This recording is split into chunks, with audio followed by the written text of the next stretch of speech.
Situation at present ಅಲ್ಲಿ ಹೇಗಿದೆ ಅನ್ನೋದನ್ನ ನೋಡೋಣ. ಸರೆಂಡರ್ ಕಾರ್ಡ್ ಅನ್ನ ತಗೊಂಡಿದ್ದೀನಿ. ಸರೆಂಡರ್ ಟು ಪ್ರಯರ್ ಅಂತ ಕೊಡ್ತಾ ಇದ್ದಾರೆ. ನೀವು ಪ್ರಯರಿನ ಕಡೆಗೆ ಹೆಚ್ಚು ಗಮನವನ್ನ ಕೊಡಿ, ಸ್ವಲ್ಪ ದೇವರ ಕಡೆಗೂ ಹೆಚ್ಚು ಗಮನವನ್ನ ಕೊಡ್ಬೇಕಾಗತ್ತೆ.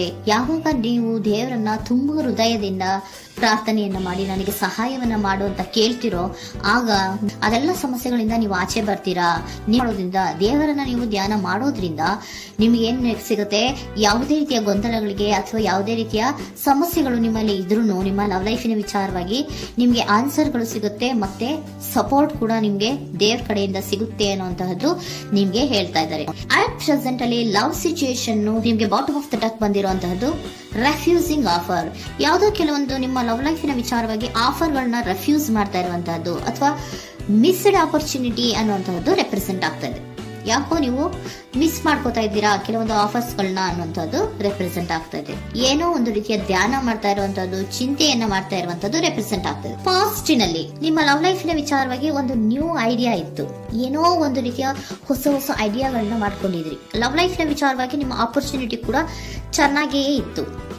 ಆದ್ರೆ ನಿಮ್ಮ ಲವ್ ಲೈಫಿನ ವಿಚಾರದಲ್ಲಿ ಕಿಂಗ್ ಆಫ್ ಸೋರ್ಸ್, ನೀವೇನನ್ನ ನಿಮ್ಮ ಲವ್ ಲೈಫಿನ ವಿಚಾರವಾಗಿ ಏನನ್ನ ಎಕ್ಸ್ಪೆಕ್ಟ್ ಮಾಡಿದೀರಾ ಪಾಸ್ಟಿನಲ್ಲಿ ಅಂದ್ರೆ, ಲವ್ ಲೈಫಿನಲ್ಲಿ ಒಂದು ಕ್ಲಿಯರ್ ಇರಬೇಕು, ಕ್ಲಾರಿಟಿ ಇರಬೇಕು, ಮತ್ತೆ ಯಾವುದೇ ವಿಚಾರ ಕೂಡ ನಿಮ್ಮ ಲವ್ ಲೈಫಿನ ವಿಚಾರದಲ್ಲಿ ಮುಚ್ಚುಮರೆ ಅನ್ನೋದು ಇರಬಾರ್ದು. ಸ್ಪಷ್ಟವಾಗಿರ್ಬೇಕು, ಸ್ಪಷ್ಟವಾಗಿ ಹೇಳ್ಬೇಕು, ಏನ್ ಹೇಳ್ಬೇಕೋ ಅದು ಸ್ಪಷ್ಟವಾಗಿ ಹೇಳ್ಬೇಕು ಅನ್ನುವಂತಹದ್ದು ಎಕ್ಸ್ಪೆಕ್ಟ್ ಮಾಡುವಂತಹದ್ದು ಪ್ರೀತಿಯ ವಿಚಾರದಲ್ಲಿ. ಮತ್ತೆ ಕ್ಲಿಯರ್ ಆಗಿರ್ಬೇಕು. ಏನು ಅಂದ್ರೆ ನಿಮ್ಮ ಲವ್ ಲೈಫಿನಲ್ಲಿ ಒಂದು ಸ್ಟ್ರಾಂಗ್ ಆಗಿರ್ಬೇಕು, ಸ್ಟ್ರಾಂಗ್ ಬಾಂಡೇಜ್ ಇರಬೇಕು, ಮತ್ತೆ ಯಾವುದೇ ರೀತಿಯ ಚೈಲ್ಡಿಶ್ ಬಿಹೇವಿಯರ್ ಅನ್ನ ಮಾಡಬಾರ್ದು ಅನ್ನೋದು ಪಾಸ್ಟಿನಲ್ಲಿ ನೀವು ಎಕ್ಸ್ಪೆಕ್ಟ್ ಮಾಡಿರೋಂಥದ್ದು ರೆಪ್ರೆಸೆಂಟ್ ಆಗ್ತಾ ಇದೆ. ನೀವು ಅದೆಲ್ಲ ಎಕ್ಸ್ಪೆಕ್ಟ್ ಮಾಡಿದಾಗ ಯಾವಾಗ ನಿಮ್ಗೆ ಅದು ಸರಿ ಹೋಗಲ್ಲ ಅನಿಸ್ತೋ ಆಗ ನೀವು ಪ್ರೀತಿಯಿಂದ ಮುಂದೆ ಬಂದಿರುವಂತಹದ್ದು ಬಿಟ್ಟು ಮುಂದೆ ಬಂದಿರುವಂತಹದ್ದು ರೆಪ್ರೆಸೆಂಟ್ ಆಗ್ತದೆ.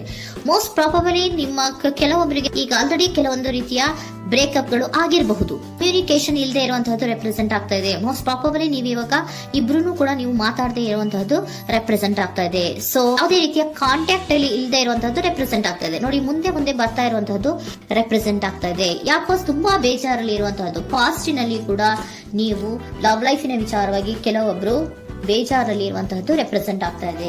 ಯಾಕೋ ಕ್ಲಾರಿಟಿ ಇಲ್ಲ, ಕ್ಲಿಯರ್ ಆಗಿರ್ಬೇಕು, ಸ್ಪಷ್ಟವಾಗಿರ್ಬೇಕು, ಏನ್ ಮಾತಾಡಿದ್ರು ಅದರಲ್ಲಿ ಯಾವುದೇ ರೀತಿಯ ಮುಚ್ಚುಮರೆ ಇರಬಾರ್ದು ಅನ್ನೋದು ನೀವು ಎಕ್ಸ್ಪೆಕ್ಟ್ ಮಾಡುವಂತಹದ್ದು. ಪಾಸ್ಟಿನಲ್ಲಿ ಕೂಡ ನಿಮ್ಗೆ ಸ್ವಲ್ಪ ಬೇಜಾರುಗಳಾಗಿರುವಂತಹದ್ದು ರೆಪ್ರೆಸೆಂಟ್ ಆಗ್ತಾ ಇದೆ. ಅಟ್ ಪ್ರೆಸೆಂಟಿನಲ್ಲಿ the moon card, 9 of swords, 6 of swords ಬಂದಿದೆ. ಮೂನ್ ಕಾರ್ಡ್ ಏನನ್ನ ರೆಪ್ರೆಸೆಂಟ್ ಮಾಡುತ್ತೆ? ಇಲ್ಯೂಷನ್ ಅನ್ನ ರೆಪ್ರೆಸೆಂಟ್ ಮಾಡುತ್ತೆ, ಕೆಲವೊಂದು ರೀತಿಯ ಭ್ರಮೆಗಳನ್ನ ರೆಪ್ರೆಸೆಂಟ್ ಮಾಡುತ್ತೆ, ಆತಂಕಗಳನ್ನ ರೆಪ್ರೆಸೆಂಟ್ ಮಾಡುತ್ತೆ. ಮತ್ತೆ ನಿಮ್ಮ ಲವ್ ಲೈಫ್ ನ ವಿಚಾರದಲ್ಲಿ ಯಾವುದೇ ರೀತಿಯ ಸ್ಥಿರವಾಗಿ ಇಲ್ಲ, ಯಾವುದು ಕರೆಕ್ಟ್ ಆಗಿ ಇಲ್ಲದೆ ಇರುವಂತಹದ್ದು ನಿಮ್ಗೆ ರೆಪ್ರೆಸೆಂಟ್ ಆಗ್ತಾ ಇದೆ. ನೆಕ್ಸ್ಟ್ ಕಾರ್ಡ್ ಏನ್ ಬಂದಿದೆ? ಸೆಕೆಂಡ್ ಕಾರ್ಡ್ 9 ಆಫ್ ಸೋರ್ಡ್ಸ್ ಬಂದಿದೆ.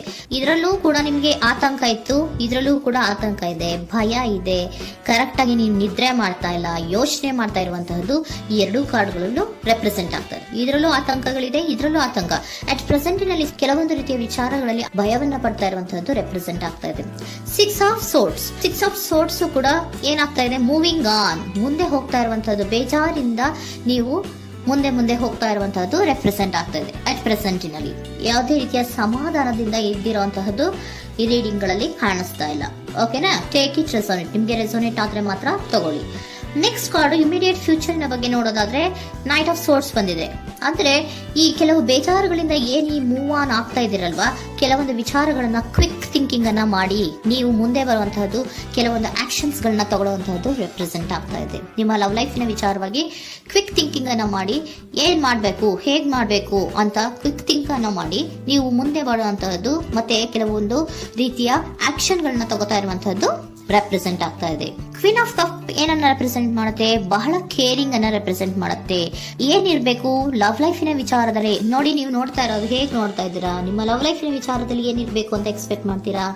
ಸ್ವಲ್ಪ ಸ್ಟೇಬಲ್ ಆಗಿರ್ಬೇಕು, ಬಹಳ ಕೇರಿಂಗ್ ಇರ್ಬೇಕು, ಎಮೋಷನಲ್ ಇರ್ಬೇಕು ಅದರಲ್ಲಿ ಅನ್ನುವಂಥದ್ದು ನೀವು ಎಕ್ಸ್ಪೆಕ್ಟ್ ಮಾಡುವಂಥದ್ದು. ಈ ನಿಯರ್ ಫ್ಯೂಚರ್ ನಲ್ಲಿ ನೀವು ಆ ರೀತಿ ಎಕ್ಸ್ಪೆಕ್ಟ್ ಮಾಡುವಂತಹದ್ದು.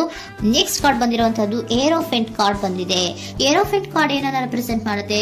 ಕೆಲವೊಂದು ವಿಚಾರಗಳ ಬಗ್ಗೆ ತಿಳ್ಕೊತಾ ಇರುವಂತಹದ್ದು, ಏನೋ ಕೆಲವು ವಿಚಾರಗಳ ಬಗ್ಗೆ, ನಿಮ್ಮ ಲವ್ ಲೈಫಿನ ವಿಚಾರಗಳ ಬಗ್ಗೆ ತಿಳ್ಕೊತಾ ಇದ್ದೀರಾ. ಏನಾಗಿದೆ, ಹೇಗಾಗಿದೆ, ಸ್ವಲ್ಪ ಆಕ್ಷನ್ಸ್ ಅನ್ನ ತಗೋಬೇಕು ಅಂದ್ರೆ ನಾನು ಸ್ವಲ್ಪ ಕೇರ್ ಅನ್ನ ಮಾಡಬೇಕು, ಸ್ಟೇಬಲ್ ಆಗಿರ್ಬೇಕು ಅಂದ್ರೆ ಸ್ವಲ್ಪ ನಾನು ಕೇರ್ ಅನ್ನ ಮಾಡಬೇಕು, ಆಕ್ಷನ್ ಅನ್ನ ತಗೋಬೇಕು ಅನ್ನೋಂತಹ ನಿರ್ಧಾರಗಳನ್ನ ನೀವು ಮಾಡ್ತಾ ಇರುವಂತದ್ದು ರೆಪ್ರೆಸೆಂಟ್ ಆಗ್ತಾ ಇದೆ. ಹಾಗಿದ್ರೆ ಏಂಜಲ್ ಗೈಡೆನ್ಸ್ ಏನ್ ಕೊಡ್ತಾರೆ? Are you ready? ನೀನು ರೆಡಿಯಾಗಿದ್ದೀರಾ ನೀವು ಅಂತ ಕೇಳ್ತಾ ಇದ್ದಾರೆ ಏಂಜಲ್ಸ್ಗಳು. ಅಂದ್ರೆ ಏನು, ನೀನ್ ಇಲ್ಲೇ ಕುತ್ಕೊಂಡು ಅಳ್ಕೊಂಡು ಬೇಜಾರು ಮಾಡ್ಕೊಂಡು ಕುತ್ಕೊಳ್ಳೋದು ಬೇಡ, ಸ್ವಲ್ಪ ನೀನು ಮುಂದೆ ಮೂವ್ ಆಗು. ಅಲ್ಲಿರೋದ್ರಿಂದ ಏನು ಪ್ರಯೋಜನ ಇಲ್ಲ. Are you ready? ನೀವು ರೆಡಿ ಆಗಿದ್ದೀರಾ? With in the next few weeks, ಕೆಲವೊಂದು ವೀಕ್ಗಳಲ್ಲಿ, ಕೆಲವೊಂದು ವಾರಗಳಲ್ಲಿ ನೀವು ಏನಾಗ್ತೀರಾ? ಅಬಂಡೆನ್ಸ್, ಸಾಮರಸ್ಯ ಅನ್ನೋದು ಇರುತ್ತೆ. ಇಂಪ್ರೂವಿಂಗ್ ಹೆಲ್ತ್ ಅಂದ್ರೆ ಏನು, ನೀವು ಯೋಚನೆ ಮಾಡಿ ಮಾಡಿ ಮಾಡಿ ಏನ್ ನೀವು ಈ ಆರೋಗ್ಯವನ್ನ ಹಾಳು ಮಾಡ್ಕೊಂತ ಇದ್ದೀರಾ. ಸೊ ಇಂಪ್ರೂವಿಂಗ್ ಹೆಲ್ತಿನ ಕಡೆಗೆ ಗಮನವನ್ನ ಕೊಡಿ. ಆತಂಕವನ್ನ ಮಾಡ್ಕೊಂಡು ಭಯವನ್ನ ಪಡ್ಕೊಂಡು ಮುಂದೆ ಹೋಗ್ಬೇಕಲ್ಲ ಅಂತ ನೀವು ದಿನ ದಿನ ಹೆಂಗೆ ಕಾಲವನ್ನ ಮುಂದೆ ಹಾಕ್ತಾ ಇದ್ರೋ, ಅದಕ್ಕೆ ಏನ್ ಹೇಳ್ತಾ ಇದ್ದಾರೆ? Are you ready? ಮುಂದೆ ಬರೋದಕ್ಕೆ ನೀನ್ ರೆಡಿ ಆಗು. ನೀವ್ ಅಲ್ಲೇ ಕೂತಿರೋದ್ರಿಂದ ಯಾವುದೇ ರೀತಿಯ ಪ್ರಯೋಜನ ಇಲ್ಲ. ಸ್ವಲ್ಪ ನಿಮ್ಮ ಹೆಲ್ತಿನ ಕಡೆಗೆ ಗಮನವನ್ನ ಕೊಡಿ. ಸಮೃದ್ಧಿ ಅನ್ನೋದು ಬಂದೇ ಬರುತ್ತೆ, ಸಾಮರಸ್ಯ ಅನ್ನೋದು ಇದ್ದೇ ಇರುತ್ತೆ ಅನ್ನೋದು ಹೇಳ್ತಾ ಇದ್ದಾರೆ.